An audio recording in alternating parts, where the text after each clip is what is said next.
అదరంపల్లి చెరువులో కప్పలు, ఎండ్రకాయలు, తాబేలు, కొంగలు ఎంతో సంతోషంగా కలిసిమెలిసి జీవించేవి. ఎండాకాలం రానే వచ్చింది. చెరువులోని నీరంతా ఎండిపోసాగింది. అప్పుడు అందులోని జలచరాలన్నీ ఆందోళనతో మనం ఇక్కడి నుంచి నీరు సమృద్ధిగా ఉన్న చోటకి ముందుగానే వెళ్ళిపోదామని మాట్లాడుకున్నాయి. అప్పుడు తాబేలు, మిత్రులారా, నన్ను కూడా మీతో పాటు తీసుకెళ్ళండి అనింది. కొంగలు ఒక ఉపాయాన్ని ఆలోచించాయి.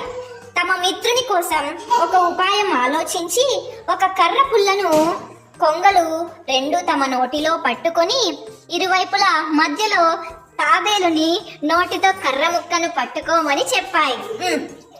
కొంగలు ఆకాశంలో ఎగురుతూ నీరు సమృద్ధిగా ఉన్న ప్రదేశానికి తమతో పాటు తాబేలును కూడా తీసుకువెళ్ళాయి.